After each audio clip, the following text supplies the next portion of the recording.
one of the most respected and revered living legend, sporting icon of India, Flying Sikh Padma Shri Milkha Singh. Well, on behalf of Tai Hubballi, the passionate team of Punjab Kesari had an interesting and, of course, a fruitful conversation with the great man. Let's listen in what Milkha Singh had to say about how to become a champion and what it takes in the making of a champion. Hindustan के ताज में कोहिनूर हीरे से भी कीमती हीरा, जिसने हिंदुस्तान की शान शौकत में चार चांद लगा दिए। किसे शायर की वो पंक्तियां खूब याद आती हैं पद्म श्री फ्लाइंग सिख मिल्खा सिंह के जीवन को देख के। हाथों की लकीरों से जिंदगी नहीं बनती, अज़म हमारा भी कुछ हिस्सा है जिंदगी बनाने में। वो मिल्खा सिंह जिन्होंने अपने जीवन में खूब संघर्ष किया, वो मिल्खा सिंह जिन्होंने कई कठिनाइयों और मुश्किलों का सामना भी किया, लेकिन बावजूद उसके उन्होंने कभी हार नहीं मानी। डटे रहे, लगे रहे, चट्टान की तरह खड़े रहे, मौत के साथ भी टक्कर ली, आगे बढ़े और हर मैदान में फतेह हासिल की। आज वो ही लिविंग लेजेंड मिल्खा सिंह हमारे साथ हैं और उनसे बात करेंगे। स्वागत है सबसे पहले आपका टाइकॉन हुबली में। थैंक यू बेटे, थैंक यू वेरी मच। भाई, मिल्खा सिंह को सुनने वालों को सबको नमस्कार और बहुत बहुत प्यार। मैं ये कहना चाहता हूँ कि बेटी ने जो शेर सुनाया है, ये शेर जो है हर इंसान पे लागू होता है। और इस शेर का सुनाने से पहले मैं आपको मतलब भी, इसका मीनिंग भी बता दूँगा। वो शेर ये है कि हाथ की लकीरों से ज़िंदगी नहीं बनती। अगर ये हाथ की लकीरें आप ज्योतिषी को जाके दिखलाओ, ज्योतिषी आपको बड़े से बड़ा आदमी दुनिया में बना देता है। मगर मैं इन चीज़ों में बिलीव नहीं करता, क्योंकि मैं सेल्फ मेड आदमी हूँ। तो वो शेर ये है कि हाथ की लकीरों से ज़िंदगी नहीं बनती, अज़म हमारा भी कुछ हिस्सा है ज़िंदगी बनाने में। अज़म जो है एक उर्दू का लफ्ज़ है, उसका मीनिंग ये है कि जिस इंसान के अंदर विल पावर है, जिस इंसान के अंदर हार्ड वर्क करने का मादा है, डिसिप्लिन है, करैक्टर है, वो ज़मीन से उठ के आसमान को छू लेता है। आज आपने मिल्खा सिंह की बात की। मिल्खा सिंह की स्टोरी तो सारी दुनिया को मालूम है। मैं वहीं से शुरुआत करूंगी। शुरुआत हम आपके बचपन से करेंगे कि मिल्खा सिंह का बचपन किस तरह का रहा, क्योंकि मैंने काफ़ी पढ़ा है आपके बारे में और आपकी जो ऑटोबायोग्राफी है जो आपने अपनी बेटी के साथ भी लिखी है, और उसके हिसाब से आपके जीवन में बहुत ज़्यादा स्ट्रगल थी। इनिशियल पीरियड की मैं बात कर रही हूँ, और 1947 का पार्टीशन वाला जो दौर है, आपका बचपन जो है उस दंगों की लपेट चढ़ा। उसी के बारे में मैं जानना चाहती हूँ। वो जर्नी जो आपकी पाकिस्तान से शुरू होती है, वो भारत में जब आप आते हो, काफ़ी खट्टी मीठी जो है यादें रही होंगी आपके बचपन की, वो कुछ आप हमारे साथ शेयर करना चाहो? हाँ, ये सही बात है कि बात ये है, आपको मैं बताना चाहता हूँ कि इंडिया और पाकिस्तान कभी डिवाइड नहीं होना था। ये सारा कुर्सी का झगड़ा था पंडित जवाहरलाल नेहरू और जनाह के बीच में। अगर प्राइम मिनिस्टरशिप जनाह को मिल जाती तो शायद मेरा ख्याल है ये पाकिस्तान बनने का सवाल ही पैदा नहीं होता था। तो ये कुर्सी की लड़ाई थी यहाँ पे जनाह में और नेहरू जी के बीच में। मगर अंग्रेज़ जाते जाते ये सारा काम कर गए कि उन्होंने ही जनाह को उंगली दी कि आप पाकिस्तान अपना अलग क्यों नहीं करते हो। तो ये अगर आज पाकिस्तान बना है तो जनाह की वजह से बना है और पंडित जवाहरलाल नेहरू की वजह से बना है, अदरवाइज़ इंडिया एक ही रहना था। तो मैं आपको बताना चाहता हूँ, आपने पूछा कि पार्टीशन के बारे में। बच्चे, पार्टीशन के बारे में आपको मालूम नहीं है। यहाँ तो कुर्सी की लड़ाई थी, मगर वहाँ और यहाँ इंडिया के अंदर हज़ारों और लाखों की तादाद के अंदर लोग मारे गए, जिसमें मेरा पूरा परिवार था। मेरा पूरा परिवार, मेरे माँ बाप, मेरे बहन भाई, सब मेरी आंखों के सामने कत्ल किए गए। और आज जो फिल्म बनी है भाग मिल्खा भाग, ये मेरे बाप के लफ्ज़ थे कि मिल्खा तू भी भाग, यहाँ से जंगल में घुस जा, अदरवाइज़ तेरे को भी ये जान से मार देंगे। तो मैं समझता हूँ कि ये जो हुआ है बहुत बुरा हुआ है, और लोग जो मरे हैं, गरीब लोग मरे हैं सारे। तो मुझे सारी चीज़ याद है कि गुरुद्वारे के अंदर हमारे औरतें वहाँ पे काफ़ी 2 सरदारों के गांव थे, एक दूसरा गांव जो था करीबन कोई 2 किलोमीटर के ऊपर था, वो उस गांव की भी औरतें हमारे गुरुद्वारे में आके वहाँ पे ठहरीं और लंगर बनता था और हम तलवारें लेके गलियों के अंदर पहरा दे रहे थे, खड़े थे कि कोई आदमी अंदर ना आए गांव के अंदर। मगर उन लोगों की ये शर्त थी कि अगर आपने यहाँ पे रहना है, पहले तो ये था कि हमारे गांव को तो मालूम ही नहीं था कि ये इंडिया पाकिस्तान क्या हो रहा है, क्योंकि जो लोग गांव में रहते थे ना तो वहाँ अखबार जाता था, पेपर जाता था, ना कोई टीवी था, ना कोई ऐसी चीज़ें थी जिससे पता चल सके। तो वो जो कोई सिटी के अंदर जाते थे, क्योंकि हमारा गांव जो था सिटी से 10 किलोमीटर था, क्योंकि मैं भी स्कूल पढ़ने के लिए जाता था सिटी के स्कूल में, तो 10 किलोमीटर जाता था और 10 किलोमीटर आता था। तो मैं आपको ये बता रहा था कि पार्टीशन के बारे में हम लोगों को तो मालूम ही नहीं था कि इंडिया और पाकिस्तान क्या बन रहा है, क्या हो रहा है। तो मैं आपको बता रहा था कि जितनी गुरुद्वारे के अंदर औरतें थी बंद की हुई, तो उनकी एक हमें कंडीशन थी मुसलमानों की वहाँ पे कि अगर आप यहाँ पे मुसलमान बन जाओ तो इसमें रह सकते हो, यहाँ पे रह सकते हो, अदरवाइज़ आपको यहाँ से जाना पड़ेगा, छोड़ के जाना पड़ेगा। तो हमारे गांव वालों ने ये फैसला किया कि हम गांव छोड़ के जाएंगे तो कहाँ जाएंगे, जानवर हैं, गाय है, भैंस है और चीज़ें हैं, सारी ज़मीन छोड़ के हम कहाँ जाएंगे यहाँ से। तो उन्होंने ये फैसला किया कि कोई भी आदमी जो है अपना धर्म नहीं छोड़ना चाहता, मुसलमान हिंदू नहीं बनना चाहता, हिंदू मुसलमान नहीं बनना चाहता, सिख जो हैं वो मुसलमान नहीं बनना चाहते या मुसलमान सिख नहीं बनना चाहते। तो मैं आपसे ये बता रहा था कि ये हमारे गांव ने फैसला किया कि हम मुसलमान नहीं बनेंगे और ना ही हम गांव छोड़ के जाएंगे। तो उस वजह से ये सारा झगड़ा खड़ा हुआ और मुसलमानों ने हमारे गांव पे अटैक किया और हमारे सारे आदमी मार दिए और औरतें जो गुरुद्वारे के अंदर बैठी थीं वो सारी की सारी गुरुद्वारे के अंदर ही जल गई और बच्चे भी साथ जल गए उसमें। मुझे लगता है वो दौर तो आपने खुद हंडाया, जैसे आप बता रहे हैं कि आपके माता पिता को आपने खोया, आपके सामने उनको मार दिया गया, तो काफ़ी वो डरावना ऑफ कोर्स दृश्य रहा होगा कि एक बच्चे, एक मासूम बच्चे खेलने कूदने की उम्र में जब आपका बचपन जो है उन दंगों की लपेट में चढ़ गया, तो उस समय आपके जहन में क्या आया था?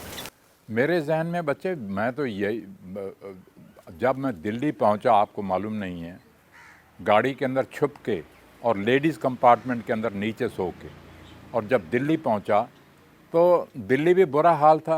पुरानी दिल्ली रेलवे स्टेशन के ऊपर लाशें पड़ी हुई हैं, लोग वहाँ पे पड़े हुए हैं, हैज़ा से मरे पड़े हैं लोग, और कोई पूछने वाला नहीं है, ना पानी पीने के लिए है, ना रोटी खाने के लिए है, ना कोई जॉब है, कुछ भी नहीं है। तो अकेले प्लेटफार्म पे पड़े हुए थे। तो वो चीज़ें कभी भूल ही नहीं जा सकती। तो मैं आपको बता रहा था कि ये हुआ हमारे गांव के साथ। और फिर मैं जब यहाँ पहुँचा तो यहाँ आने के बाद भी मैंने कोशिश की कि मैं आर्मी में जाऊँ। 3-4 बार गया, मगर हमारे उस ज़माने में भी रिश्वत चलती थी। आप हैरान होंगे, 48-49 के अंदर मैंने ट्राई की आर्मी में जाने के लिए। अगर 50 पोस्टें निकली हैं तो 5000 आदमी वहाँ पे खड़ा है 50 पोस्टों के लिए। तो जिसकी सिफारिश होती या जो पैसा जो देता था वो निकल जाता था और बाकी आदमियों को बाहर निकालते थे। क्योंकि मुझे याद है कि मेरी चेस्ट भी पूरी थी, मेरी हाइट भी पूरी थी और वेट भी पूरा था, सब कुछ मेरा ठीक था, मगर नहीं लिया गया क्योंकि मेरी सिफारिश नहीं थी। तो ये चीज़ें, पुरानी जो चीज़ें हैं बच्चे, वो कभी ज़िंदगी में भूल ही नहीं जा सकती, और वो सारा सब कुछ फिल्म के अंदर वो दिखाया जा चुका है।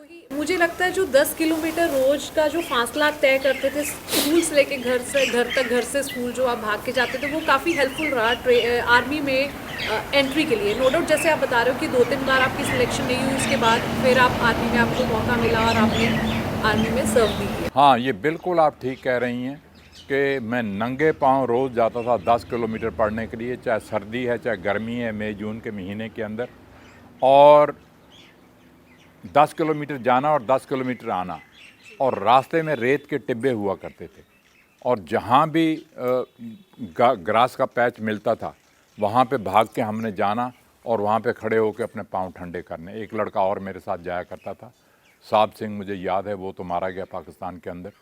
मगर मैं आपको बताना चाहता हूँ कि ये सारी चीज़ें जो थी, मैंने वो 10 किलोमीटर जो आता जाता था उससे मेरा स्टेमिना बन गया था।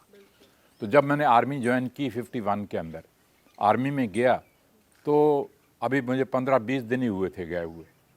तो आर्मी के अंदर आपको मालूम है क्रॉस कंट्री होती है।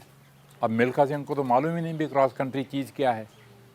जब रोल कॉल होती है शाम को, सारे जवान इकट्ठे होते हैं तो वो उनको नेक्स्ट डे का प्रोग्राम सारा बताया जाता है आर्मी के अंदर। तो मुझे याद है कि रोल कॉल के अंदर उन्होंने कहा जी कल 5 मील की क्रॉस कंट्री है। हमारे ज़माने में माइल हुआ करते थे, आजकल तो किलोमीटर हो गए हैं ना। तो वो मुझे समय याद है, टाइम याद है कि रात को रोल कॉल में उन्होंने कहा कि कल सुबह जो है 5 मील की क्रॉस कंट्री है, उसमें सारे ये 300-400 जवान दौड़ेंगे और उसमें से जो पहले 10 नंबर पे आ जाएंगे उनको सेलेक्ट करके फर्दर ट्रेनिंग दी जाएगी। तो बेटे अब रात को जाके जो आर्मी की बैरक होती है, उस बैरक के अंदर जो है ये नहीं कि हिंदू अलग हैं, मुसलमान अलग हैं, सरदार अलग हैं, नहीं, ऐसी कोई बात नहीं होती। आर्मी के अंदर सब एक साथ रहते हैं। तो उस बैरक के अंदर ये बातें हो रही थी भी कल 10 मील की दौड़ है, तो उसके अंदर कौन कौन से आदमी सारे हम दौड़ेंगे, तो देखते हैं कौन आदमी आता है नंबर पहले पे, नंबर 2 पे, नंबर 3 पे। तो मैंने ये बातें सुनी।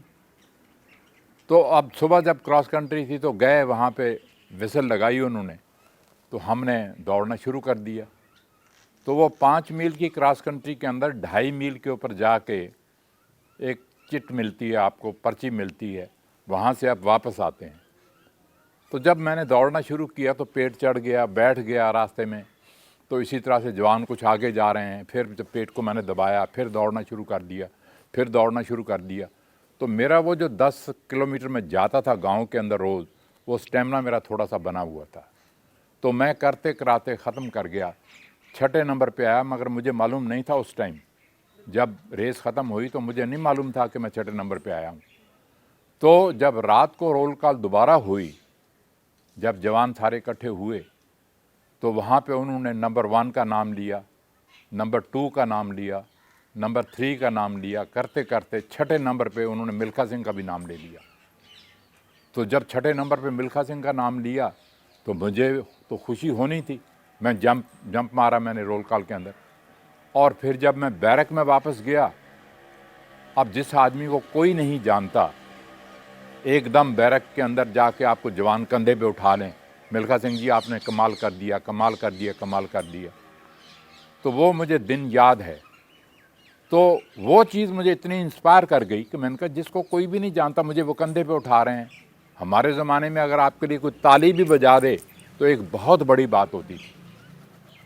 तो बच्चे वो शुरुआत जैसे मैंने पाकिस्तान से की, क्योंकि पाकिस्तान में आपका बचपन बीता और पाकिस्तान के गांव से आप बिलोंग करते थे। उसके बाद सारा जो एपिसोड दंगों वाला हुआ 1947 पार्टीशन वाला, मैं यही समझना चाहती हूँ कि एक समा वो था जब पाकिस्तान की धरती से आपको बड़े सारे घाव मिले, और अगर फ्लाइंग सिख मिल्खा सिंह का अवार्ड मिला वो भी पाकिस्तान की धरती से मिला है। आप पाकिस्तान से नफरत करते हैं, मैंने एक इंटरव्यू में भी सुना है, और आप जाना नहीं चाहते थे जब वहाँ पे एक कंपटीशन था रेसिंग का।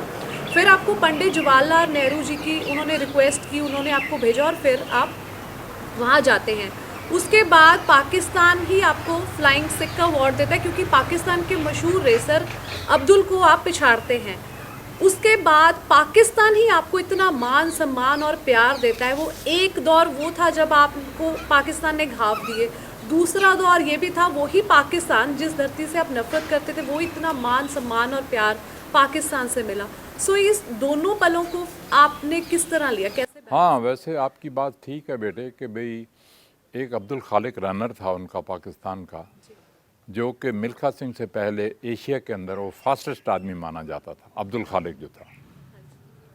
तो अब्दुल खालिक को मैंने पहली बार 1958 एशियन गेम जो टोक्यो में हुई, जापान में हुई, वहाँ पे मैंने हराया।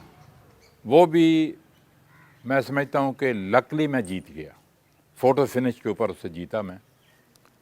मगर उस बात को अब्दुल खालिक ने तो महसूस किया ही किया, मगर पाकिस्तान ने बहुत ज़्यादा महसूस किया कि ये कौन सा लड़का है जो निकला है नया, जिसने हमारे अब्दुल खालिक को हराया है।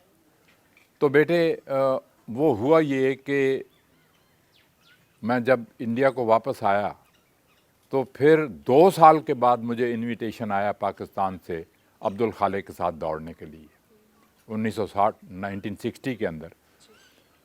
तो जब वो इनविटेशन आया तो मैंने पाकिस्तान जाने से इनकार कर दिया। जो आपने बताया वो बिल्कुल सही बात है।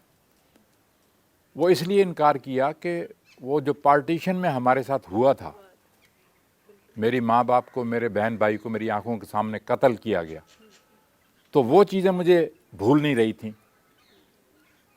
तो मैंने, प्रेस वाले जब आए मुझे कि ये पाकिस्तान से इनविटेशन आया है, आप जा रहे हो, मैंने कहा मैं पाकिस्तान नहीं जा रहा। उनका क्यों, आप क्यों नहीं जाना चाहते? मैंने कहा उसकी वजह ये है कि भी जो सीन मेरे साथ हुआ 1947 के साथ, वो मैं नहीं भूल पाऊँगा और मैं पाकिस्तान बिल्कुल नहीं जाऊँगा। तो वो न्यूज़पेपर में छप गई, पेपर में छपी तो पंडित जवाहरलाल नेहरू तो काफ़ी, जब मैं 58 में गोल्ड मेडल जीत के आया तो उस टाइम पंडित जी ने अपने घर बुलाया था मुझे, बहुत प्यार करते थे मुझे। तो हुआ ये कि पंडित जी ने आदमी भेजा और मैं नेशनल स्टेडियम दिल्ली के अंदर प्रैक्टिस किया करता था। तो वहाँ से वो आदमी मुझे पंडित जी के घर लेके गया। तो पंडित जी मुझे कहते हैं, मिल्खा जी क्या बात हो गई है, आप क्यों नहीं जाना चाहते हैं पाकिस्तान? मैंने कहा सर जो कुछ हमारे साथ हुआ है आपको तो मालूम है। नहीं आप भूल जाओ उस चीज़ को। मुझे कहते हैं आपको पाकिस्तान जाना है क्योंकि स्पोर्ट्स एक ऐसी चीज़ है जो दोस्ती बढ़ाती है, जो प्यार बढ़ाती है। तो मुझे तो ये बात सुन के बड़ा मेरे दिल के अंदर ये बात बैठी। मैंने कहा ये तो बिल्कुल ठीक कह रहे हैं। कहते हैं नहीं आपको पाकिस्तान जाना ही है, मेरे कहने से जाना है, आप फिक्र मत करो जाइए। तो मुझे याद है बेटे कि मैंने वो गया मैं पाकिस्तान, और जो उन्होंने मेरी इज्जत की वो मैं आपको बता नहीं सकता। पल कैसे थे? क्योंकि जब उन्होंने उठ के ये कहा आपसे कि आप दौड़े नहीं, आप उड़े हैं, और फ्लाइंग सिख का खिताब भी आपको दिया। हाँ बेटे, मैं आपको बताना चाहता हूँ कि जब मैं वाघा बॉर्डर पे पहुँचा और वहाँ से करीबन कोई 15-20 किलोमीटर का डिस्टेंस है लाहौर, तो इन्होंने एक फूलों से जीप सजाई हुई थी पाकिस्तान वालों ने। तो उन्होंने आके जो हमारी बस वहाँ पे गई, मेरे साथ 50 लोग और भी थे जो दौड़ने वाले वहाँ जा रहे थे पाकिस्तान के अंदर, इंडिया की टीम के। तो मैं कैप्टन था इंडिया की टीम का। तो उन्होंने कहा जी मिल्खा सिंह कौन है? तो उन्होंने बताया सब ने कि ये बस में ये हैं जी। कहते उनसे कहिए वो बस से नीचे आए। तो मैं बस से नीचे आया तो वो जीप, वो वाघा बॉर्डर जब हमने क्रॉस किया, जब उन्होंने स्टैंप लगाई हमारे पासपोर्ट के ऊपर, तो जब हम अंदर हुए तो उन्होंने मैंने देखा कि एक जीप जो है वो फूलों से सजी हुई है, खड़ी है, और उसके अंदर 2 झंडे लगे हुए हैं, एक पाकिस्तान का और एक इंडिया का। और उन लोगों ने मुझे उस जीप के अंदर खड़ा किया। हमारी बस धीरे धीरे पीछे आती रही दूसरे जवानों के साथ, जीप में खड़ा करके, और चारों तरफ हमारे सड़क के दोनों तरफ लोग हज़ारों की तादाद के अंदर खड़े थे, और वो मिल्खा सिंह और अब्दुल खालिक जिंदाबाद के नारे लगा रहे थे। तो ऐसे ऐसे तिरंगा वो लहराते हुए झंडे, तो हम उन बीच में से गुज़रते हुए लाहौर पहुँचे। लाहौर फ्लैटी होटल के अंदर, मैं तो उर्दू पढ़ा हूँ बचपन के अंदर, तो उर्दू के अंदर एक पेपर पढ़ा था वहाँ पे मेरे रूम के अंदर, और उस रूम के अंदर उस पेपर के अंदर लिखा हुआ था अब्दुल खालिक और मिल्खा सिंह की टक्कर, इंडिया और पाकिस्तान की टक्कर। ये चीज़ें जब मैंने पढ़ी तो मुझे थोड़ा सा हुआ कि ये भाई ये क्या इन्होंने लिख दिया पेपर के अंदर। तो ऐसे था कि फिर हम मेरे जो दूसरे मेरे साथी थे वो कहने लगे कि हमने सुना है जी लाहौर के अंदर जो फूड स्ट्रीट है वो बड़ी मशहूर है, तो हमने वहाँ पे खाना खाने के लिए जाना है। मैंने कहा चलो भाई चलते हैं वहाँ पे। तो वो फ्लैटी होटल से हार्डली 10 मिनट की वॉक होगी।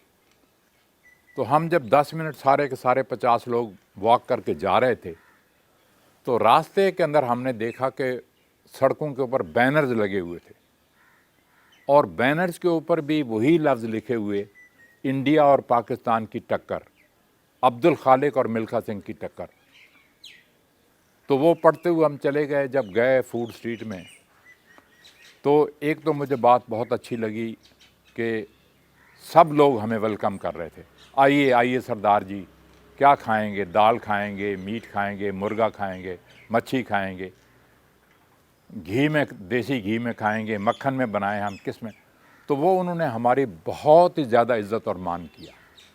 फिर एक दुकान में हम गए जहाँ पे उन्होंने हमें बहुत अच्छे तरीके से खाना खिलाया, और खाना खिलाने के बाद जब हम पैसे देने लगे, वो कहते हैं नहीं सरदार जी, आप हमारे मेहमान हैं, हम आपसे पैसा नहीं लेंगे। मैंने कहा ये कैसे हो सकता है कि हमने खाना खाया है, आपको तो पैसे लेने होंगे। कहते नहीं जी, हम पैसे नहीं लेंगे। हो सकता है कि गवर्नमेंट ने कहा हो सकता है कि ये चीज़ें उन्होंने इज़्ज़त और मान दिया हो हमें, तो मैं इसके बारे में ज़्यादा नहीं कहूँगा। अच्छा, जैसे आपकी ऑटोग्राफी के बारे में बात करूंगी, जिस तरह उसमें लिखा गया है, तो ये बात बहुत साफ होती है कि बड़े सारे डार्क डेज भी आपके जीवन में रहे, और डेफिनेटली अमूमन है कि जब इस तरह का दौर आता है, बड़े सारे अप डाउन्स आते हैं, तो एक बारी तो इंसान कहता है गिव अप करने की सिचुएशन में आ जाता है, क्योंकि बहुत सारे लोग आपके साथ जुड़े हुए हैं, आपको फॉलो करते हैं, आप आइकन हैं लोगों के लिए, आप एक तरह की डायरेक्शन भी देते हैं लोगों को, है ना, ज़िंदगी जीने के लिए मोटिवेट करते हैं, इंस्पायर करते हैं। सो उसको कैसे ओवरकम आपने किया, अपनी जो हर्डल्स थी उसको कैसे आपने पार किया? आपको लगा कि नहीं अब बस बहुत हो गया? वो जो एक पॉइंट होता है, वो कहते हैं ना हार के बाद वाली जीत, वो मैं समझना चाहती हूँ। नहीं बच्चे, पहले तो आपने जो फ्लाइंग सिख का सवाल पैदा किया था ना, वो उसका तो मुझे जवाब पूरा देने दो। वो मैं इसलिए आपको बता रहा हूँ कि मुझे याद है कि 60,000 आदमी लाहौर स्टेडियम के अंदर बैठा था, जहाँ पे अब्दुल खालिक और मिल्खा सिंह की रेस होनी थी। क्योंकि मैंने आपको बताया कि टोक्यो एशियन गेम्स के अंदर 58 में पाकिस्तान ये समझता था कि मिल्खा सिंह का फ्लूक जैक्स कहते हैं बाई चांस जीत गया, तो इसीलिए उन्होंने मुझे इनविटेशन भेजा कि हम यहाँ पे उसको, मिल्खा सिंह को अपने पाकिस्तान के अंदर हरा के वापस भेजें।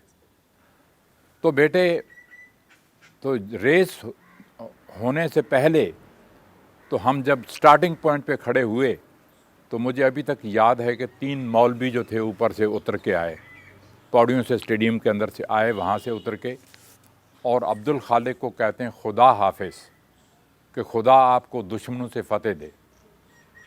तो जब उन्होंने ये लफ्ज़ यूज़ किए तो मुझे गुस्सा आया बहुत। तो वो जब ये चीज़ कह के वापस जा रहे थे, मैंने कहा मौलवी जी यहाँ आइए।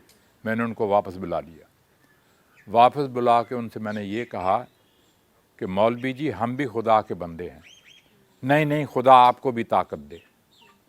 तो इस तरीके से उन्होंने कहा। जब रेस शुरू हुई, मुझे याद है कि कमान अब्दुल खालिक, कमान अब्दुल खालिक के नारे लग रहे थे।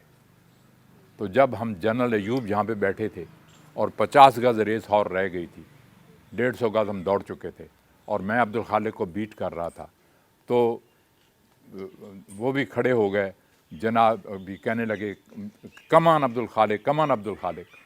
तो मैंने जब उसको बीट किया, मैंने करीबन 10-15 गज़ से, तो पीछे एक मक्खन सिंह था मेरे साथ दौड़ने के लिए, इंडिया वाला गया हुआ था, वो भी उसको बीट कर गया। तो मुझे याद है कि उन्होंने ये कहा कि जिस आदमी ने लाहौर के अंदर आके हमारे अब्दुल खालिक को हराया है, उसको कहो कि स्टेडियम का एक चक्कर लगाए। तो बेटे, मैंने धीरे धीरे एक राउंड लगाया और जहाँ पे 60,000 आदमी बैठा था, मैं ऐसे ऐसे करता हुआ गया। और पेपर वालों ने ये भी लिखा है कि जहाँ पे 60,000 आदमी, 10,000 औरत बुरके वाली बैठी थी, और उन्होंने भी बुरका उठा के देखा कि ये सिंह है जिसने आके हमारे अब्दुल खालिक को यहाँ पे हराया है।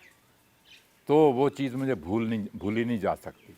फिर जब हम विक्ट्री स्टैंड पे खड़े हुए, तो जनरल अयूब आया जब गार्लैंड करने के लिए, तो जनरल अयूब कहता है मिल्खा जी, आप आज हमारे पाकिस्तान के अंदर आके दौड़े नहीं हो, उड़े हो, तो इसलिए पाकिस्तान जो है आपको फ्लाइंग सिख का ख़िताब देता है। तो अगर आज मिल्खा सिंह का नाम दुनिया में मशहूर है, या इंडिया का नाम दुनिया में मशहूर है, तो इसीलिए है कि जनरल अयूब ने ये जो लफ्ज़ कहे, ये लफ्ज़ जो है सारी दुनिया में फैले कि फ्लाइंग सिख का नाम जो है उन्होंने दिया था, जनरल अयूब ने दिया था। इसका क्रेडिट, इसका अयूब ये कहते हैं तो कैसा महसूस किया? मैंने बहुत प्राउड महसूस किया कि पाकिस्तान वालों ने जब ये ख़िताब दिया तो एक बहुत बड़ी बात थी, छोटी बात नहीं थी। तो मुझे इस बात की बहुत खुशी हुई और इसका क्रेडिट जो है मैं पाकिस्तान को देता हूँ या जनरल अयूब को देता हूँ। और जैसे मैं जिक्र कर रही थी कि आपकी बायोग्राफी में भी मैंने पढ़ा कि बहुत सारे डार्क डेज से भी आप गुजरे हैं। सो लाइफ में बड़े सारे ऐसे मोमेंट्स आते हैं जब आप गिव अप कर देते हो कि अब बस बहुत हो गया। बहुत सारी प्रॉब्लम से आप निकले हो, संघर्ष भरी आपके जीवन रहा है जो इनिशियल स्टेज में। तो आप बाकी सारे लोगों को क्या गाइड करोगे जब इस तरह की प्रॉब्लम या फेज आता है, उसको कैसे ओवरकम करना है? बच्चे देखो, मैं आपको बताता हूँ, क्योंकि आपने शेर तो वो पहले ही कहा था। उस शेर का मीनिंग ये है कि जिस इंसान के अंदर विल पावर है, जिस इंसान के अंदर हार्ड वर्क करने का मादा है, डिसिप्लिन है, करैक्टर है, वो ज़मीन से उठ के आसमान को छू लेता है। मिल्खा सिंह की स्टोरी तो सबको मालूम है। आज हमारे प्राइम मिनिस्टर हैं। मैं मोदी जी के बारे में कहता हूँ कि मोदी जी के बारे में लोग सब कहते हैं कि चाय बेचने वाला था। हम नहीं कहते, वो खुद भी कहते हैं कि मैं चाय बेचता था। कितनी बड़ी बात है कि चाय बेचने वाला आदमी हमारी कंट्री का प्राइम मिनिस्टर बना। कितने पढ़े लिखे लोग पढ़े हैं, कितने अच्छे से अच्छे पॉलिटिशियन पढ़े हैं, उनको सबको बीट करके और ये आदमी कंट्री का प्राइम मिनिस्टर बना। तो इसके अंदर क्या थी? विल पावर थी, हार्ड वर्क करने का मादा था कि मैंने ये करना ही करना है, मरना है, ये करना है। अब इसके बाद ओबामा की बात सुनिए। ओबामा का नाम आपने सुना है कि वो यूएसए के प्रेसिडेंट रहे हैं वो, ठीक है ना? और ओबामा कौन से ख़ानदान से आते थे? ओबामा का जो ग्रैंडफादर था वो आर्मी के अंदर कुक था। ओबामा का जो फादर था वो भेड़ बकरियाँ चराया करता था। मगर उसमें हिम्मत देखो कि कहाँ से उठा वो, नीचे से उठ के, और इतनी पावरफुल कंट्री का वो प्रेसिडेंट बना। हम ये भी जानना चाहते हैं कि मिल्खा सिंह के अपने एथलेटिक करियर में सोर्स ऑफ मोटिवेशन क्या रहा, कौन रहा? हाँ, ये बिल्कुल आप ठीक कह रही हैं कि जब मैं सिलेक्ट हुआ, देखो हर फील्ड के अंदर जेलसी होती है। जेलसी ये थी कि जो लड़के पहले ही इंडिया में फर्स्ट सेकंड थर्ड आते थे, उन तीनों आदमियों ने कोशिश की कि मिल्खा सिंह की टांगें तोड़ दो, क्योंकि उनको मालूम था कि मिल्खा सिंह आगे बढ़ रहा है, हो सकता है कि हमें एक दिन बीट कर जाए। तो उन्होंने रात को कंबल डाल के मेरी टांगों के बाद डंडे मारे, सिर के अंदर डंडे मारे, क्योंकि इसकी टांगें टूट जाएं। और कल ट्रायल था जिसके अंदर मेलबर्न के लिए टीम सेलेक्ट होनी थी 1956 ओलंपिक गेम्स के लिए। तो ये पटियाला की बात मैं आपको सुना रहा हूँ। तो जब उन्होंने डंडे मारे तो अब मेरी टांगों में सारे नील पड़ गए, सारा सिर में से खून निकल रहा है। तो मैंने जब हाय हाय की आवाज़ें आईं तो रात को तो लाइट ऑफ होती है, 10 बजे जवान बैरक में सो जाते हैं। तो जब लाइट ऑन की जाकर तो तब तक वो भाग गए थे मार के, पता ही नहीं कौन मार के गया। मगर मुझे मालूम था अंदर से कि कौन लोग मेरे से जेलसी फील करते हैं और किन किन लोगों ने ये काम किया, मगर मैंने उनका नाम नहीं लिया। तो हुआ ये कि नेक्स्ट डे दौड़ थी और उस दौड़ के अंदर मुझे डॉक्टर ने मना किया, मेरे कोच ने मना किया कि तुम्हारी डेथ हो सकती है क्योंकि तुम्हें बुखार है, मत दौड़ो, चोटें लगी हुई हैं पाँव में। मैंने कहा नहीं, आपने फिल्म में भी देखा होगा, मेरी टांगों में से खून निकल रहा है, फिर भी मैं भागा। मैंने उन लोगों को बीट किया और सेलेक्ट हुआ मेलबर्न के लिए और चला गया वहाँ मेलबर्न। आपने जो पूछा कि मेरा इंस्पायर करने के लिए मुझे कौन आदमी था, वो मैं आपको बताना चाहता हूँ कि जो 1956 मेलबर्न ऑस्ट्रेलिया के अंदर जो आदमी फर्स्ट आया था 400 मीटर के अंदर, वो उस आदमी ने मुझे इंस्पायर किया। और मैं उस आदमी के पास, आपको मालूम होना चाहिए कि ओलंपिक विलेज होता है, उस विलेज के अंदर यहाँ पाकिस्तान रह रहा है, यहाँ इंडिया रह रहा है, यहाँ ऑस्ट्रेलिया रह रहा है, यहाँ यूएसए की टीम रह रही है, तो पास पास होते हैं बिल्कुल। तो 2 मिनट की वॉक थी, मैं वहाँ से अपने कमरे से निकला और मैंने कहा मैं इस आदमी से, जो आदमी फर्स्ट आया 4, क्योंकि मैं तो पहले राउंड में बाहर हो गया, बाहर होने के बाद मैंने कसम खाई, मैंने कहा जब तक मैं वर्ल्ड रिकॉर्ड नहीं तोड़ूंगा तब तक मैं चैन से नहीं बैठूंगा। तो मैं उस आदमी से मिला। उस आदमी, मुझे इंग्लिश नहीं बोलना आती थी, मैं आपको ये भी बताना चाहता हूँ। और मेरे साथ जो था एक रूममेट जो था महेंद्र सिंह, लॉन्ग जंपर, वो भी सिलेक्ट हुआ था इंडिया की तरफ से लॉन्ग जंप के अंदर। तो वो, उसको मैंने साथ लिया, उसने 10वीं की हुई थी। मगर गांव के लोग ऐसे होते हैं कि आपको मालूम है 10वीं पढ़ा हो तो उसको इंग्लिश कहाँ आती होगी बेचारे को। उस यस एंड नो के बगैर तो उसको जानता ही नहीं है कुछ भी। तो मैंने उसको साथ लिया, मैंने कहा चल यार उस लड़के से मैंने बात करनी है, पूछना है कि वो किस तरह से ट्रेनिंग करता है, किस तरह से रहता है, क्या खाता है वो, तो वो सारी चीज़ मैंने पता करनी है।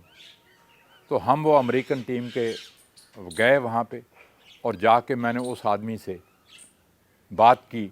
तो मेरे महेंद्र सिंह ने मुझे समझाया कि मिल्खा सिंह 400 मीटर, तो वो उसने गोल्ड मेडल जीता हुआ था। प्रेस वाले बाहर बैठे थे, टीवी वाले बाहर बैठे थे। तो उसने कहा I am sorry I have no time today, can you come tomorrow. हम दोबारा कल पहुंच गए। फिर पहुंचे तो फिर उस आदमी से मैंने बात की, उसने सारी चीज़ मुझे लिख के दी कि मैं कितनी क्रॉस कंट्री करता हूं, कितनी वेट ट्रेनिंग करता हूं, कितनी हिल रनिंग करता हूं, कितनी सैंड रनिंग करता हूं, क्या मेरा प्रोग्राम रहता है सारे साल का। वो सारा उसने मुझे लिख के दिया। और जब मैं लिख के लेके आया इंडिया के अंदर, आपको मालूम होगा, आपने फिल्म में सीन भी देखा होगा कि मैंने अपने कोच से पूछा कि वर्ल्ड रिकॉर्ड क्या है, तो उसने बताया कि 400 मीटर का वर्ल्ड रिकॉर्ड ये है। तो वह मैंने लिखा और मैंने दिल्ली जब पहुंचा, एयरपोर्ट पर लैंड किया, मैंने धरती माता की कसम खाई कि जब तक मैं वर्ल्ड रिकॉर्ड नहीं तोड़ लूँगा मैं चैन से नहीं बैठूँगा। कितनी बार मैं डेथ बेड पे रहा, कितनी बार मुझे ऑक्सीजन लगी रही, कितनी बार मैं फेंट हो गया दौड़ते दौड़ते, मगर इरादा इतना मजबूत था। इसका क्रेडिट जो है मैं अपने कोच को देता हूँ, इसका क्रेडिट जो है मैं अपने साथियों को देता हूँ कि उन लोगों ने कहा नहीं मिल्खा जी आपने बढ़ना ही बढ़ना है, आप मेरा कोच जो था मुझे ये कहता था, मिल्खा जी आप मौत से मत डरो, ये मौत आपका कुछ नहीं बिगाड़ सकती। अगर आप वर्ल्ड रिकॉर्ड के नज़दीक पहुँच गए हैं, आप बढ़िए, आगे बढ़िए, आगे बढ़िए। आपके उस समय की अगर ट्रेनिंग टेक्निक्स, एथलेटिक्स की बात की जाए और आज की बात की जाए तो क्या डिफरेंस, क्या अंतर आज आप देखते हैं? बच्चे, ये बिल्कुल आपने ठीक सवाल किया है। हमारे ज़माने में 3 स्पोर्ट्समैन ऐसे हुए हैं जिनको एक धेला नहीं मिला, एक पैसा भी किसी ने नहीं दिया। पहले नंबर पे हुआ करते थे ध्यानचंद जी।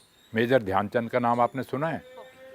मेजर ध्यानचंद जैसा हॉकी प्लेयर जो है आज तक दुनिया में पैदा नहीं हुआ। हिटलर ने भी कहा था कि इसकी हॉकी बदल दो, इस हॉकी के साथ कोई मेटल लगा हुआ है, वो मेटल नहीं। हिटलर ने रेदर उनको इनविटेशन भी दिया, इनविटेशन दिया था, देश के प्रति इतना प्रेम था। बिल्कुल। उन्होंने कहा था कि आप जर्मनी में आकर रह सकते हैं, आप यहाँ पे आ जाइए ध्यानचंद जी, आपको क्या चाहिए हम देने के लिए तैयार हैं। यही मैं जानना चाहती हूँ, फिर मिल्खा सिंह जैसे और ध्यानचंद जैसे जो प्लेयर हैं आज क्यों नहीं पैदा हो रहे, कौन जिम्मेवार है? बच्चे, बात ये है कि हमारे ज़माने में सिर्फ नाम हुआ करता था। मैंने आपसे कहा कि अगर हम मरते थे तो हिंदुस्तान के, इंडिया के नाम से मरते थे, अगर मरते थे तो तालियों की गूंज से मरते थे कि आज फलाने ने मेरे लिए ताली बजा दी, उसी के लिए हम जान दे देते थे। और मैं आपको बता रहा था ये 3 स्पोर्ट्समैन ऐसे हैं जिनको एक पैसा भी नहीं मिला, मगर आज हिंदुस्तान के अंदर कितना पैसा है। आपने देखा है कि जो बैडमिंटन लड़की हमारी जीती हैं उनको कितना पैसा मिला है, करोड़ों के अंदर। जो हमारे क्रिकेटर हैं करोड़ों के अंदर कमा रहे हैं। इसी तरह बॉक्सर हैं, रेसलर हैं, कितने लोग हैं जिनको करोड़ों रुपए मिले हैं, मगर हमें किसी ने एक पैसा भी नहीं दिया। तो आजकल फ़र्क ये है, मगर स्टैंडर्ड आपने कहा ऊपर क्यों नहीं आ रहा है? क्योंकि जितनी मेहनत हम लोगों ने की है, जितनी मेहनत मेजर ध्यानचंद ने की है, जितनी लाला अमरनाथ ने की है, कोई आदमी नहीं कर पाया। मेजर ध्यानचंद जी मुझे बताते थे कि मैं 500 बॉल हॉकी गोल पोस्ट में से निकालता था, साइकिल का टायर वो बीच में बांध देते थे, लेफ़्ट से, राइट से, सामने से, उसके टायर के अंदर से वो 500 बॉलें गुजारते थे। अब जो आदमी साइकिल टायर में से बॉलें गुजार सकता है तो आपको मालूम है हॉकी गोल पोस्ट कितना बड़ा होता है। वो गोली को डॉज करना इधर उधर से बड़ी मामूली बात थी उनके लिए। तो ये मेहनत थी। आज मिल्खा सिंह का नाम दुनिया में है तो it is only because of hard work. आज कितना पैसा है इंडिया के अंदर, कितने स्टेडियम हैं इंडिया के अंदर, कितने कोचेज़ हैं हिंदुस्तान के अंदर, कितने लोग हेल्प करने वाले हैं स्पोर्ट्स वालों की, मगर हमें किसी ने कुछ भी नहीं दिया। आपने ऑलमोस्ट इंटरनेशनल, अगर मैं रेसेस की बात करूं तो 80 के करीब आपने खेली और 77 में विक्ट्री हासिल की, और यही समझा जाता था कि जहां मिल्खा सिंह है तो वो ही जीतेंगे, मतलब ये बिल्कुल सही बात। तो आपके उस समय की मैं बात कर रही हूँ कि उस समय एथलेटिक्स में आपके लेवल का कोई और आपके स्टेचर का कोई और एथलीट क्यों नहीं पैदा हुआ, क्यों नहीं बना? नहीं, उस टाइम तो बच्चे, मैंने आपको बताया कि it was only hard work. आपने कहा कि आजकल के ज़माने में क्यों नहीं बच्चे बन रहे हैं। उस टाइम हमारी मेहनत हुआ करती थी, लगन हुआ करती थी, नाम था, तो उसको मेंटेन करने के लिए हार्ड वर्क करते थे, रात दिन लगे रहते थे, तो लाख दिन। आज रेस जीता हूँ मैं कभी रेस्ट नहीं करता था, पूरा साल ट्रेनिंग करता था, चाहे गर्मी है चाहे सर्दी है, लगा रहता था, 6 घंटे रोज़ दौड़ता था। तो वो मेहनत थी सारी मेरी। मैंने इतनी रेसेज, इंटरनेशनल रेसेज जीती हैं, जिसके अंदर 70 कंट्रीज पार्टिसिपेट करती हैं।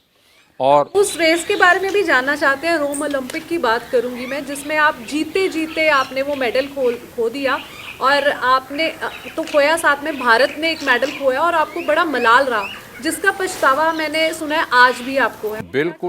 बिल्कुल सही बात है कि ये आपको मालूम होना चाहिए कि रोम ओलंपिक से पहले जो आपने बताया कि 80 इंटरनेशनल रेसेस दौड़ी, 77 जीती, 70 बार मैंने इंडिया का तिरंगा झंडा लहराया और नेशनल एंथम बजाया। और ये दुनिया सारी को यकीन हो गया था कि अगर 400 मीटर कोई जीतेगा रोम ओलंपिक के अंदर 1960 के अंदर, वो इंडिया का मिल्खा सिंह ही जीतेगा और कोई नहीं जीत सकता। क्योंकि जब मैं दौड़ता था, आपको मालूम है, पेरिस में दौड़ा मिल्खा सिंह जीत गया, लंदन में दौड़ा मिल्खा सिंह जीत गया, मॉस्को में दौड़ा USA में दौड़ा मिल्खा सिंह जीत गया, हर जगह मिल्खा सिंह जीतता जा रहा था। तो उनको यकीन था भाई यही जीतेगा मेडल। तो वो मेरी बैड लक थी, इंडिया की बैड लक थी, तो वो गोल्ड मेडल मेरे हाथ से गिर गया। मगर मेरी ये आखिरी ख्वाहिश है, मरने से पहले मैं बताना चाहता हूँ, ये सब लोग सुन रहे हैं इस टीवी को, तो मैं आपको बताना चाहता हूँ कि ये मेरी आखिरी ख्वाहिश है कि दुनिया छोड़ने से पहले मैं देखना चाहता हूँ कि इंडिया में से कोई न कोई नौजवान लड़का या लड़की उठना चाहिए जो आगे बढ़ के 400 मीटर के अंदर गोल्ड मेडल ले, जो मेरे हाथ से गिर गया, तिरंगा झंडा जाके लहराए, नेशनल एंथम बजाए, वो देख के जाऊं तो मुझे खुशी होगी। जिंदगी में आपने बहुत सारे फेजेस देखे हैं, कोई ऐसा फेज जो आज भी अगर भगवान आपको मौका दे और आप कहो कि आप चाहते हो कि मैं ये दोबारा जीना चाहता हूँ, ये दोबारा करना चाहता हूँ? बच्चे मैं तो मानता नहीं कि जन्म दोबारा मिलता है, भगवान देता है किसी को। मेरी बीवी तो बहुत बिलीव करती है कि नेक्स्ट जन्म है, मगर मैं नहीं मानता। जो कुछ है यही है जो हम बैठे हैं। कितनी दुनिया आई आकर चली गई, किसी ने बताया है कि मेरा जन्म जो है फलानी जगह होगा? नहीं, कोई नहीं बता पाता, ना ही कोई नेक्स्ट जन्म है। अगर आज आपको मौका मिले, इतने साल का सफ़र आपका रहा, तो आपको कौन सा वो फेज़ आप दोबारा रिपीट करना चाहेंगे? यही जो मैंने किया है उसको मैं रिपीट करना चाहूँगा। और मैं आपको बता रहा था, मेरी आखिरी ख्वाहिश ये है कि हमारे जो बच्चे हैं इनमें से ये, इनको आगे बढ़ के और जाके गोल्ड मेडल लेना चाहिए जो मेरे हाथ से गिर गया। तो ये है मेरी आखिरी ख्वाहिश। अब ज़्यादा मैं बात नहीं कर पाऊँगा, मुझे खुशी है। एक टोक्यो ओलंपिक्स बड़ी फेमस रही, उसमें हुआ ये कि आपके कोई फटे पुराने जूते थे जो आप एक होटल के कमरे में छोड़ आते हैं, लेकिन वो जूते आपका पीछा नहीं छोड़ते, आप वापस इंडिया आ जाते हैं और वो एक पार्सल, जापान से पार्सल आता है और शायद मेरे ख्याल से आपने 85 रुपीज़ उस पार्सल के लिए, और उसके बाद फिर वो जूतों की जो ऑक्शन है 24 लाख की होती है, वो किस्सा क्या? नहीं, ये बिल्कुल आपने सही कहा कि जब टोक्यो में ओलंपिक में गया 64 के अंदर दौड़ने के लिए, तो मेरे कमरे के अंदर जूते भूल जाता है आदमी, कोई ना कोई चीज़ भूल जाता है, वो कहीं चारपाई के नीचे पड़े रह गए। तो उन लोगों का करैक्टर देखो कि उन्होंने वो जूते मेरे नाम से पार्सल किए और यहाँ इंडिया के अंदर आए, जापान से वापस आए। और फिल्म बनने से पहले फरहान अख्तर, जिसने मेरे मिल्खा सिंह का काम किया है, मिल्खा सिंह बना है जो भाग मिल्खा भाग फिल्म के अंदर, तो वो जूते मैंने उसको प्रेजेंट किए और वो उन जूतों पे सेल हुई उन जूतों की, और 25 लाख रुपया उस ज़माने के अंदर मिलना कितनी बड़ी बात थी। 25 लाख रुपया किसी ने कहा कि मुझे मिल्खा सिंह के वो शूज़ चाहिए जिससे उन्होंने वर्ल्ड रिकॉर्ड तोड़ा था, और वो शूज़ उन्होंने रखे और मैंने फरहान अख्तर को दिए ये शूज़ जो हैं। तो मुझे खुशी है इस बात की। फ़िल्म फरहान अख्तर ने जो काम किया है, और जो डायरेक्टर ने प्रसून जोशी राइटर थे, और प्रदीप मेहरा जो डायरेक्टर थे फ़िल्म के, जो इन्होंने फ़िल्म बनाई है, कमाल कर दी है।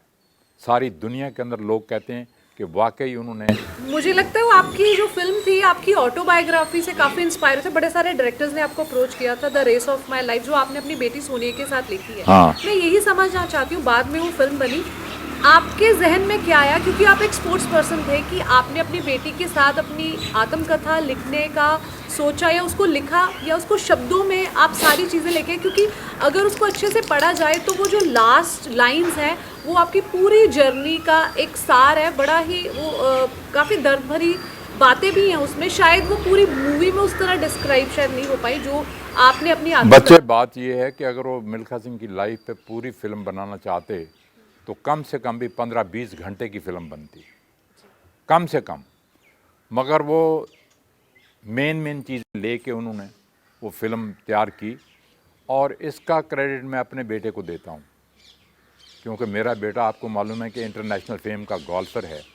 ये पहली फैमिली है इंडिया के अंदर जिस घर के अंदर 2 पद्मश्री हैं। मैं यही जानना चाहती हूँ कि घर में 2 पद्मश्री हैं तो किस तरह का माहौल है? वो बच्चे बात ये थी कि भाई जब सारे डायरेक्टर बॉम्बे से आए और हर डायरेक्टर ये चाहता था कि हम मिल्खा सिंह की स्टोरी लें, तो किसी ने मुझे 1.5 करोड़ ऑफ़र किया, किसी ने 1 करोड़ ऑफ़र किया, किसी ने मुझे 3 करोड़ तक भी ऑफ़र किया, भी 1.5 करोड़ हम पहले दे देंगे और 1.5 करोड़ हम फिल्म चलने के बाद दे देंगे। अच्छा, ये 1 रुपए वाला रहस्य जो आपने फिल्म डायरेक्टर को बोला, उन्होंने बोला कि आपकी सर फीस कितनी है, तो आपने बोला जो फिल्म आप पे बनी है भाग मिल्खा भाग, आपने 1 रुपया बोला कि मैं 1 रुपी लूंगा। बिल्कुल ठीक है। एंड वो डायरेक्टर इतने ज्यादा परेशान हो जाता है कि वो डिफरेंट सा 1 रुपी ढूंढने के लिए निकलता है कि मैं कैसे, मतलब एक आपके सम्मान के लिए ऑफ कोर्स है ना। हाँ। तो आपके जहन में क्या आया कि आपने जो फीस मूवी की रखी है, हालांकि नहीं बेटे, मैं आपको बजट 30 करोड़ था, मैं आपको 160 करोड़ इसके थोड़ा सा मैं स्टोरी के बारे में आपको बताना चाहता हूँ कि जब सारे डायरेक्टर यहाँ पे बैठे थे बॉम्बे से आए हुए, तो मेरा बेटा भी मेरे साथ बैठा था, जीव मिल्खा सिंह। आपको मालूम है कि is a international fame golfer, सारी दुनिया में उसने भी नाम कमाया है। तो मुझे कहता है पापा मैंने आपसे 1 सेकंड के लिए बात करनी है। वो मुझे अलग कमरे में ले गया, मुझे कहता है पापा हमें पैसा नहीं चाहिए, भगवान ने हमें बहुत कुछ दिया है। और मैं हैरान रह गया। मैंने कहा आजकल के ज़माने में पैसा कौन छोड़ता है, और 3 करोड़ रुपया मिल रहा है और ये कहता है कि नहीं। तो मुझे अंदर जाकर कमरे में कहता है पापा अगर हमने स्टोरी देनी है तो राकेश ओम प्रकाश मेहरा को देनी है। मैंने कहा क्यों बेटे, क्या बात है? उसकी वजह ये थी कि जब ये गोल्फ खेलता था तो ये जब होटल में आके कमरे में आता था तो ये एक इंडियन फिल्म रोज़ रात को देखता है। तो इसने कहीं रंग दे बसंती देखी होगी, तो वो रंग दे बसंती जो थी वो इसको ये फिल्म बहुत अच्छी लगी। तो वो मुझे कहता है पापा इसने रंग दे बसंती जो बनाई है, मैंने तो 1960 के बाद कोई फिल्म देखी नहीं, मुझे नहीं मालूम थी कि कौन एक्टर अच्छा है, कौन डायरेक्टर अच्छा है। तो ये मेरे बेटे का ही फैसला था कि ये स्टोरी देनी है तो डायरेक्टर ओम प्रकाश मेहरा को देनी है और 1 रुपए में देनी है, हमने इससे पैसा नहीं चार्ज करना। तो ये सारा फैसला उसका था बेटे। उसके पीछे का सारा ये आप बता रहे हो। और ओम प्रकाश मेहरा ने मुझे भेजा 1 रुपया, वो भी 1958 का, जब मैंने गोल्ड मेडल जीता था कॉमनवेल्थ गेम्स के अंदर। सुना आप काफ़ी इमोशनल भी हो गए थे। हाँ, रोया था मैं, विक्ट्री स्टैंड पे खड़ा था जब क्वीन ने मेरे गले के अंदर मेडल डाला, और मैं रो रहा था कि 1 लाख अंग्रेज़ जो था वो स्टेडियम में खड़ा था और तिरंगा झंडा ऊपर जा रहा था, नेशनल एंथम बज रहा था। तो वो तो खुशी के आंसू थे, रो रहा था उस टाइम। तो मैं आपको बेटे ये बता रहा था कि जो सारी चीज़ें जो बनी हैं, जो हुई हैं ना, ये मेरे बेटे को क्रेडिट जाता है कि ये जो फिल्म इतनी अच्छी बनाई है, उन्होंने सब कुछ किया है, ये इसका फैसला था सारा। एक बड़ा इम्पॉर्टेंट एस्पेक्ट है कि आज हम चाहे एथलेटिक्स है चाहे स्पोर्ट्स की बात करें तो ड्रग कल्चर बड़ा हम देख रहे हैं आजकल प्लेयर्स में। इसको आप कैसे देखते हैं कि कौन लेके आ रहा है, आखिरकार इसके पीछे कौन आपको लग रहा है? बच्चे देखो, ड्रग्स जो है सारी दुनिया में फैली हुई है और ये कैंसर की तरह फैली हुई है। स्पोर्ट्स के अंदर भी जो है गलत है। मैं कहता हूँ कि सारा जो आपने जो क्वेश्चन किया है बिल्कुल ठीक है कि ड्रग्स हमारे बच्चे लेते हैं, उनको नहीं लेना चाहिए। एक बार नहीं, मैं 20 बार इंटरव्यू पे कह चुका हूँ। उसकी वजह ये है कि जो बच्चे एशिया के अंदर गोल्ड मेडल जीतते हैं या किसी भी इंटरनेशनल लेवल पे जीतते हैं तो वो पकड़े जाते हैं, ड्रग्स टेस्ट होता है तो पकड़े जाते हैं, तो उसमें देश की बदनामी होती है। उनके माँ बाप की बदनामी तो है ही, उनकी बदनामी तो है ही, मगर कंट्री की बदनामी होती है कि ये फलाना लड़का फलानी लड़की जो है ये ड्रग्स में पकड़ी गई और उसका गोल्ड मेडल वापस हो गया। तो मैं बच्चों से यही एडवाइस करूंगा कि आप मेहनत कीजिए, आप ड्रग्स के पीछे मत जाइए। ड्रग्स आपको एक दिन रिजल्ट दे देगी, पकड़े जाओगे और इसमें सारे देश की बदनामी मैं होगी। यही समझना चाह रही हूँ कि कौन उनको ये गाइड कर रहा है कि आप ये लोगे तो ज्यादा तेज भागने बच्चे ये गाइड करने वाले कोचेज होते हैं, गाइड करने वाले डॉक्टर होते हैं, जो डॉक्टर टीमों के साथ होते हैं। वो कहते हैं ये खा लो तो इससे आपकी ताकत आप में ज़्यादा आ जाएगी, मगर मैं इन चीज़ों में बिलीव नहीं करता। मेहनत से ज्यादा वो शॉर्टकट का रास्ता हाँ, वो शॉर्टकट का रास्ता लेते हैं तो बिल्कुल ठीक नहीं। तो मुझे बच्चे बहुत खुशी है। आपकी लाइफ में बड़ी सारी जीत की अगर बात की, बड़ी सारी आपने विक्ट्रीज की चर्चाएं तो अमूमन हम देखते हैं, सुनते हैं। कुछ इस तरह की हारें भी आपने काफ़ी देखी हैं, कोई ऐसा वाक़या आप हमारे साथ शेयर करना चाहें? बच्चे हारें मैंने देखी हैं। जब जो मैं रोम ओलंपिक के अंदर रेस हारा ना, वो मैं बहुत ही रोया, रात को बहुत रोया। ज़िंदगी में 3-4 बार रोया हूँ। एक बार तो जब मेरे माँ बाप मारे गए तब, या मैंने जो मेरी फ़िल्म बनी है जब मैं देखता हूँ तो मेरी आंखों में आंसू आ जाते हैं। तो दूसरी बार मैं रोया रोम ओलंपिक के अंदर, तीसरी बार जब मैं रेस मेरे हाथ से निकल गई, वो गोल्ड मेडल मेरे हाथ से गिर गया, तब बहुत रोया मैं। और मैं यही लोगों से कहना चाहता हूँ कि मेरी ये आखिरी ख्वाहिश है। तो बच्चे, मुझे खुशी है कि टाइकॉन हुबली वालों ने मुझे अप्रोच किया इस इंटरव्यू के लिए। मेरी बेस्ट विशेज़ इनके साथ हैं। आगे बढ़िए, आगे बढ़ के और अपने देश का नाम ऊंचा कीजिए और अपने माँ बाप का नाम ऊंचा कीजिए। Thank you very much and जय हिंद।